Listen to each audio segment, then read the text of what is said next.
So yun guys, tawag dito, yung air cooler na to ay nagawa na natin dati. Ay, anong nasabi? Ito guys, ito yung dating date nya 10, kita ba? 10/25/2024.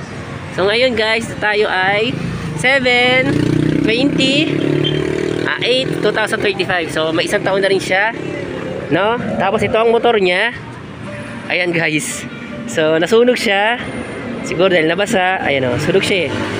So pariway na lang ulit natin ito guys. At sabi ko kay bossing ay sira na yung motor niya. So 10/25/2024. So ang price natin dito ay 590. So ginawa natin dati 590, ngayon 590 ulit. So ito yung motor niya. So yun ang gagawin natin. Magagawa natin to. So yun guys, pariway muna natin itong motor na to. Okay na tong motor na to, na-rewind na. So ikakabit na natin sa housing niya para dito sa air cooler na to guys. Ayan, air cooler yan. Ayan. Para dito yan. So kabit ko muna guys at balikan ko kayo. Ito yung housing niya. Ito yung housing niya. So nakaganyan naman yan. So dahil nga nababasa to, so wala tayong laban sa tubig. So tingnan natin kung anong magagawa natin paraan para kahit paano hindi siya malagyan ng tubig, no? So sige guys, balikan ko kayo. Okay, so nakapit na natin. Okay naman yung bearing niya. Ayan siya, bearing type yan. So balik muna natin dun guys at kapit muna natin sa housing niya at babalik ko kayo. So yun guys, ikakabit na natin siya dito. So kapit ko muna to dito at balikan ko kayo. So yan.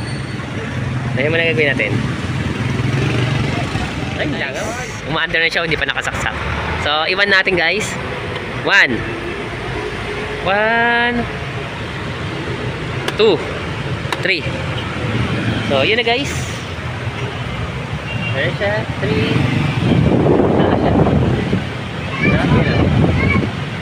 So okay na to guys at buuin na natin. So balikan ko kayo.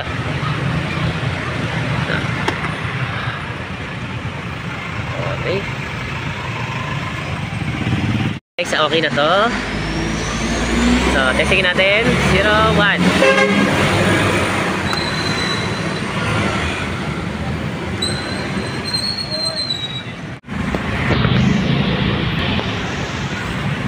One, 2, 3. So, oscillation. Nag-oscillate pa rin guys. Ayan, kita nyo yung oscillate. Ayan, umiikot pa rin. Ayan. So, okay na to. Bigyan na natin sa may-ari. Pwede na kunin to. So, okay na siya. Bye-bye.